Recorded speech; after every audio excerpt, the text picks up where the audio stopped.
the Mic. I'm Riley. And I'm Emily. Thank you so much for joining us again for another awesome episode. I think we're on like 12 or 13. I can't even count the episodes anymore. We're We're just rolling now. rocking. We're rocking and rolling. We're just pushing out the content, having a blast, drinking a little wine while we're at it. Pardon me. It's yours. So thank everyone for tuning back in. Make sure you like the video, subscribe to the channel, follow us on Patreon. We got some juicy shit over there.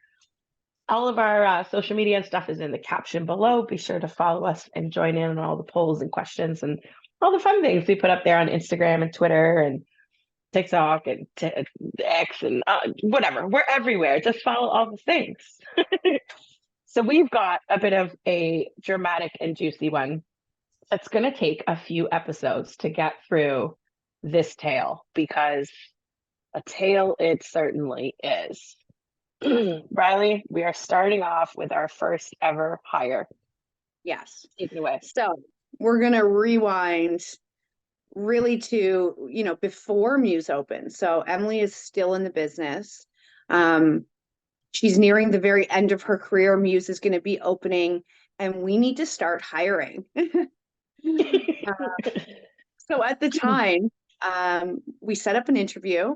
This girl was, let's call her June. Okay. June. Great.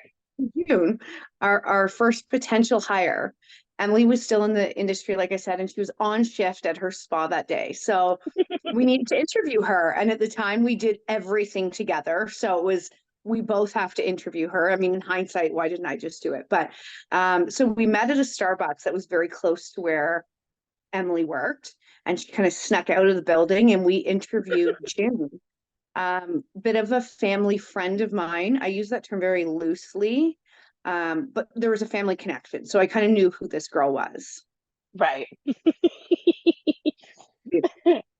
Oh, the rebellion. Now, if I heard that our staff took off to go to an interview at Starbucks, I'd be like, what the fuck? Oh, God love my old boss. He was a patient man. You know what? I remember the interview like pretty well. I definitely remember the Starbucks. I definitely missed the times where we did everything together because we were just a shit show. Wait till we get into the shopping stories and the decorating stories and IKEA. Oh, we're a mess.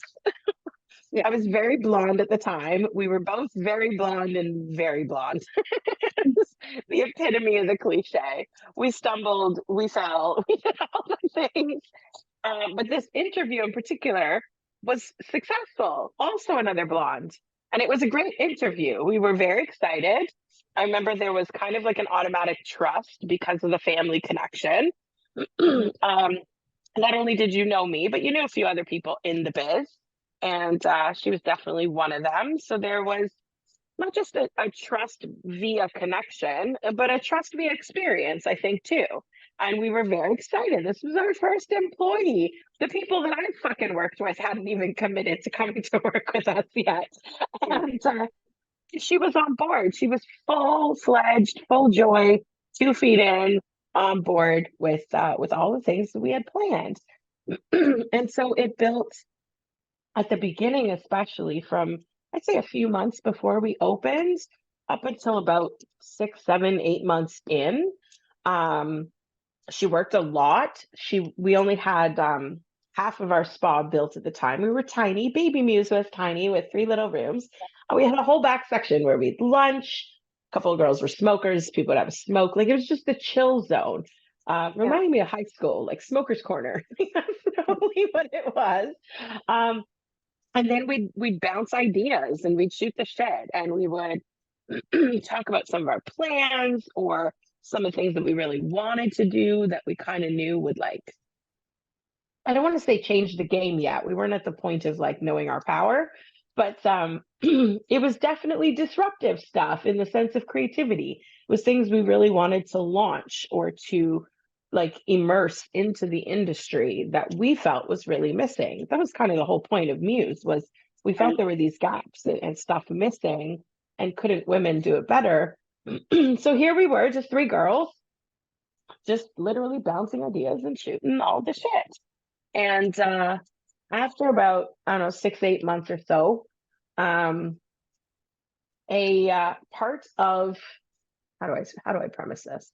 A competitor spa that was part of, if you've watched any of our earliest episodes, episode 2, 3, 4, 5, um, was part of the coalition trying to take down Muse, try to run us not just out of business, but out of the city altogether, and destroy our goals and our dreams and our established business. They decided to approach this girl and do what's called in our industry poaching, which, in sports, it goes through agents and it's with contracts and they make trades and it seems much more on the up and up. To me, poaching in our industry is purchasing staff and something we've never done, we will refuse to participate in. First of all, it makes no sense to me. Get your own fucking employees. But the premise of purchasing people just really rubs me the wrong way, and to me it stems into trafficking because this is the sex industry, and so why are you purchasing humans? But whatever. They approached her and offered her $5,000 to leave our spa to join theirs in a management role and to take a number of our staff with her. And she wanted that 5 grand more than she wanted her conscience at night. Yeah. So she took it, and she took with her a few of our top staff at the time, some of our original muses, in the sense that they hadn't worked in the business before, had become very popular and made their name for themselves Yeah. at Muse as muses. I will never think of them as anything but.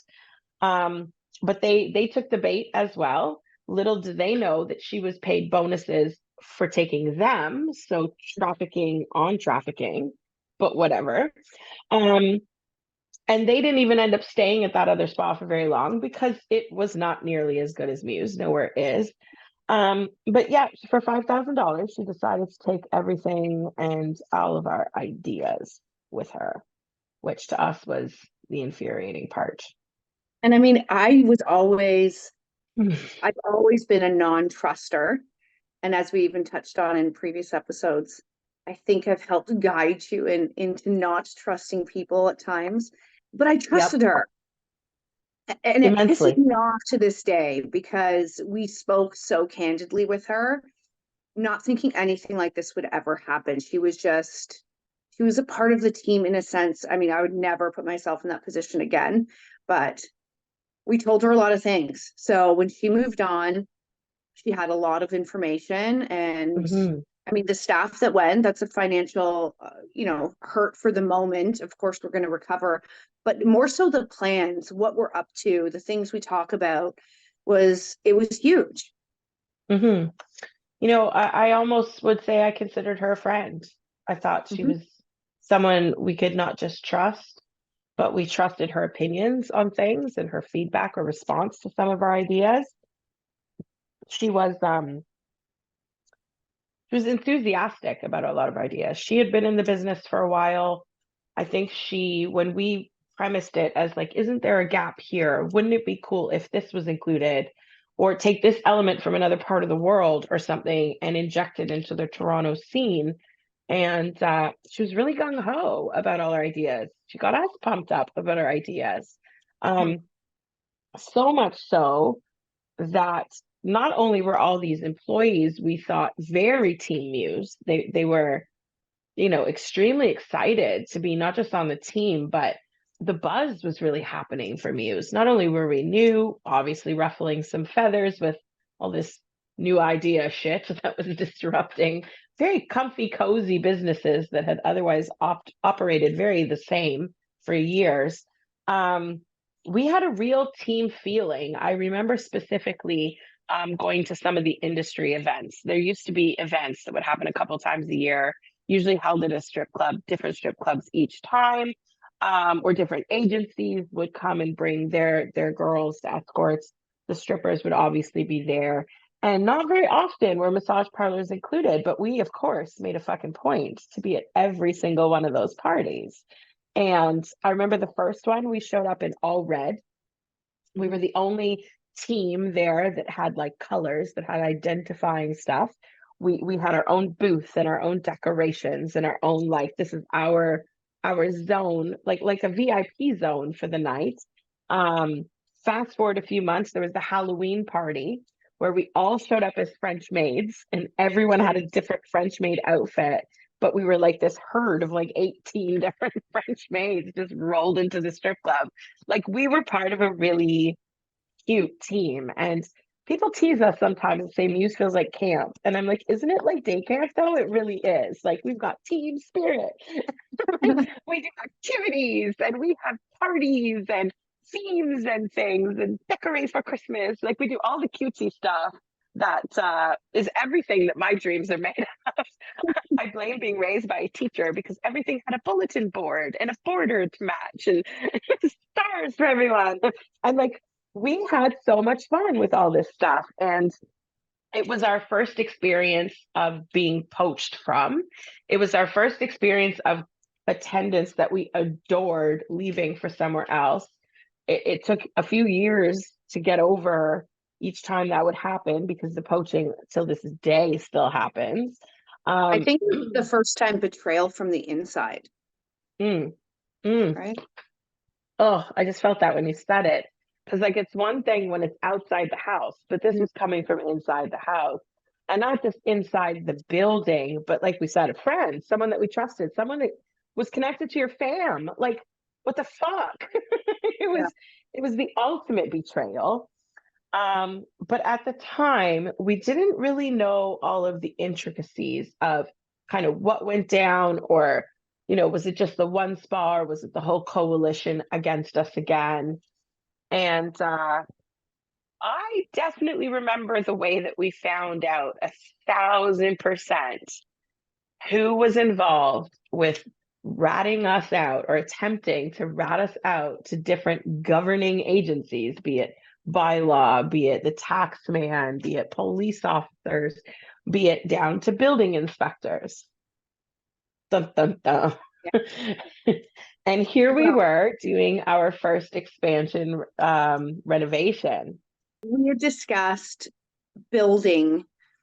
We have a top floor to our unit that we could potentially build. We've never gone up there, but it was in talks that we would go up there and build more VIP area or like a shower room, something again that really didn't exist at the time. I mean, these were all like loose ideas, but stuff she was privileged to hearing. And then all of a sudden, we have building inspectors coming in and wanting to check out the upstairs of our building. And I'm thinking, like, there isn't, sir. We have no stairs. What are you looking for? And it was like one of those aha moments of, oh, well, that's why they were looking. That's Mhm. why they were coming. And I mean, had we been building and had we not had the proper permits, which I mean, shame on her, we would have, um, we would have been in some deep trouble, right? Yeah, we would have been in so much shit. It would have cost us so much money. And I remember this was still before we had managers really full time. I think our first manager, Sarah, was just working part time. And so we tried always to be there on the same days if possible. And I think we were both there that day because I remember opening the door and the building inspector showing up. And hindsight, he was a lovely man, but when he first showed up, he was a furious man. He was not happy. He was determined to figure out what the hell was going on in this building called 1290 Finch West Unit 13. Like he was just like, I'm here and it's on. Like he Right. was on a mission. This is a man on a mission. And the only other person that we had told about this shower room, what's called a Vichy shower, which is very popular in Asia in massage parlors, um, which is basically a table with shower jets that kind of come on you. So it's like a soapy, watery, bubbly kind of experience with your attendant. Sounds super sexy. Mhm. Renovation hindsight taught us don't fuck with water, don't put water on the second floor. Bad idea, ex-nay on the VC shower. However, Have you at that seen the time, episode Water and Boyfriends? Just to give you context. literally go back and find that episode because it's the bane of our existence. Um, she was the only person that knew that. And so when he showed up saying he'd heard about this second floor and these water things and Vichy shower things and stuff, obviously 2 + 2 = 4. We know exactly who it came from. So clearly June and her new spa she was at that poached her were the ones calling enforcement of all forms and fashions on us. Mhm. The labor board there that same month. We had the health and something people, safety people coming in for fake reports about, I don't know, infestations and water But leaks and all these random things, right? That were just never real. But this building inspector stormed in, demanded to see the second floor. We both were like, what? What are you talking about? I mean, we knew there was always space, right? Some of our neighboring Mhm. units have second floors or an upstairs separate Yeah. entrance with a different business on top or something like that. So we could look up into the rafters and envision it. And when we built the second half and expanded Baby Muse into Muse 2.0, we prepped the ceiling so that it could one day get a floor if it needed. We didn't need to rejig all of the the framing and stuff like that. And we have a specific space where the stairwell would go. And he was like, there's fucking stairs and there's a second floor. And he's showing all this paperwork. And he's like, I have a pile this big on my desk of like flooded reports about you guys not having permits, and I don't see a permit record, and blah blah. Like he was so mad and so like animated. And we showed him where the stairs could go one day. For now, it's just two water tanks. Like, okay. And so he pulls out a ladder from his truck and he goes stomping around upstairs on the rafters. And we're like, is this man crazy? Because like, I don't know about you, but when I go up there and I look both ways, there's nothing. You Yeah. could be like, hello, and it echoes. Like there's literally nothing. It looks like the top of a garage on the roof. Like it's Right. literally just ceiling. Like there's a good 12 feet of wall on either side and nothingness. And we're Yeah. like, sir, what the fuck are you talking about? And he spent hours at the spa. He walked every inch of those rafters. He was baffled and bamboozled and just like, what is happening right now? Because he's like, I have hundreds of complaints about this non-permitted second floor. How is there no second floor? And we're Right. like, sir, like you're literally, like, your eyes are not deceiving you. You can see clearly there is no second floor. And so we started telling him about our competitors and that they're kind of out to get us and that they love to do this kind of thing. And he was like, I'll be fucking damned if these people just pissed away my day when I could be out here with real clients and real things and dealing with real issues. And like the nerve of them, it's like they're lucky they're anonymous. And we were like, well, we could tell you who it was. You can't But I prove mean, it. why are you even following an anonymous, like if you really Yeah. have concerns, say who you are. It's true. Like this isn't Crime Stoppers. On a stabber. Ugh. I love when you get mad. Matt Riley's hilarious. Well, um, but there was more than the inspector. What else was there? There's things like, I mean, they were probably the first spa to emulate the Muse mixer. mhm. Um, I mean, there was many as we've discussed, but it was the first. It was the first one to really feel like, oh, Puppy, someone else. You know what I mean? I don't think we feel that pain anymore. Now it's more like, but at pat the on the back. time, it was a lot of anger. Um, what else did you do? I even think when we did the sex show, because it became a Mhm. time where we had to be or pay to be exclusive, the exclusive massage parlor for the sex show was because others were trying to get in and do what we do. And luckily it was kind of a friend of ours that we dealt with through the sex show that respected us enough to say like, okay, fine, we'll give you exclusivity. Because normally these people can just pay their way into everything. Like, here, we'll give you an Mhm. extra 10 grand, kick Muse out, let us in. Um, there were so many things that June brought to the table. So true. I'm so Fucking bitter. June. I'm so bitter still too. And the annoying part is she still fucks with us on the regular. I know for a fact when people go interview there, that the minute they say, "Oh, I worked at Muse" or "I was thinking of applying at Muse," they start with the blah, blah, blah, blah, blah, and just like bitch and complain and trash us. Which to me, if I was in a job interview, Like if I'm interviewing for some corporate position at Coca-Cola and all you do is shit talk Pepsi, I'm like, red flag. Like, what is this place? I don't want to be Yeah. part of that toxic environment. Um, but it's never been let go on her end. Why the fuck she was so bitter? She did us dirty. We didn't do anything to her. But Yeah. it got to the point where we had to send a cease and desist letter because this bitch wouldn't stop. She wouldn't stop harassing us. She wouldn't stop harassing our staff. She wouldn't stop taking and stealing our ideas or copying things or trying to buy us out, like you said. Like that trade show, the Everything to Do with Sex show, has been around for like 30 years. Where the fuck were you before? Just because we Yeah. were the first ones to decide to jump on an advertising opportunity, like miss me with your nonsense. Yeah. Sorry, snooze you lose. You should have gotten there first. And so Yeah. with everything we do, we have to sign exclusivity now. I hate that when we're trying to do a simple business negotiation or a new advertising campaign or something, we literally have to explain to them to anticipate hate mail or Mhm. anticipate shenanigans, which is fucking embarrassing even in the first place to say. But we're like, Yeah. our competitors like to do this, this, and this. So if you suddenly are bombarded with 50 emails or 25 negative, 1-star Google reviews or whatever the hell it is, that's where it's coming from. They do it all the time. I could Mhm. literally show you proof because we did end up meeting some techie people that could figure out where IPs were coming from or where VPNs came from. And they think they're slick to reroute everything. And lo and behold, you're not. We know who it was.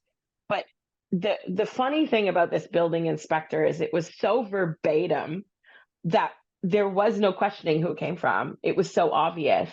And I can Right. picture them, the owner and June, just sitting around like, and we're like, are you dumb? Like, are you actually dumb? First of all, fake reports about everything. We don't Mhm. break rules, not just because we know people will do this nonsense, but we both are literally just wholesome people. Again, I said it in one of our early episodes. It is unfathomable to our haters to think that we are nice, smart, and attractive all at the same time. Unfathomable. These people must be cunts because, like, just default. And Yeah. I like that we're nice. I like that we're nerdy. I like that we err on the side of caution. I like that we were well raised, brought up properly with decorum. We ask permission. We do certain things by the rules. I don't want to end up in the newspaper again. We Right. don't want to end up on CP24. Like, I have no desires to be that kind of famous. We Mhm. want to be Netflix famous. That's fucking different. So like it's just stupid. And the amount of money that they have pissed away to do these kinds of things. I mean, nobody's doing that kind of volume reporting to some sort of enforcement or governing agency for free. So you're Mhm. paying someone to literally like call all day or submit letters all day or whatever the fuck. Like, really? This is what you piss your time and your money away on? You could have beat us at our own game if you paid attention to your own business instead of ours. And they If just you give us remember press. too, if you remember too, that we did find out that they were in our email. And I Mm-hmm. remember being like, I think we were both like, is someone tapping my phone? Like, how do they know about things? There was just no way that it was kind of like how Google is now. Like you say it once, and next thing you know, all the ads are coming up, right? It was like everyone knew, and it was like, how is this happening? And it wasn't until we found out that they were in our email or in our back system, which was it? I remember that we both had Blackberries at the time, and we Okay. literally found a tech person that works with like law enforcement to make sure that like spies aren't in like law enforcement phones. And like Blackberry's main only reason they're still in business is security systems. So Right. like at first people are like, you have a BlackBerry, there's nobody in your fucking phone. Like, relax, Nokia. Like, you're not in, nobody's in there. Nobody cares about you. Nobody's spending that kind of money. And it turned out they were in the back end of our website. And so they had access specifically. I know they had access to the general email. This was years ago. Clients, you can feel comfortable about emailing us now. We have our security shit down pat. But specifically in the hiring email. And the Hmm. only way that we found out beyond our suspicions and things that just weren't like the math wasn't mathing, we knew something fishy was happening, was one girl took the time to email us and be like, guys, I sent you an application it was like, I don't know, 3, 4 days prior. She had heard a follow-up from us, and then all of a sudden got this email specifically from that particular spa, signed by June herself, that was like, we heard you're interested in applying at Muse, and we think you should come work at blah, blah, blah instead. And here's why. And the reasons why weren't anything about their spa being better. It was, Emily and Riley do this, and Emily and Riley are this, and they're fucking bitches, and da da da da da. And you don't want to be involved in that because it's really shady. And the irony was that this June chick, her boyfriend, who would finance her whole life, was a fucking cocaine dealer to top it all off. So, like, miss me with your nonsense. Again, people cannot fathom that we're actually good people. And I love that it bothers them now. Like you said, it devastated us at the time, but now I'm like, like, suck a dick and shut up. Like, go about your business. Why are you shopping at my spa? Can you not hire? Can you not find employees yourself? Do you not know how to train people to be a great attendant? Do you not know how to be successful without bashing other people? Like, why is this girl hate happening so much? Like, you do you. Because trust me, we don't give a fuck about what they do. We still go about all of our ambitions. We still come out with new sessions. We still come out with creativity. We still run our promotions and do incognito advertising and have a fucking podcast. Like, we're still going to be Emily and Riley. They have never stopped us at what we do. But the fact that June still has salt up her butt about it, still has a lot to say to anyone who will listen, which is hilarious with new employees. And I'm so grateful for the girl that emailed us saying, did you guys know? And she forwarded me the email. So obviously it wasn't from their direct website email. It was a made up little Hotmail thing.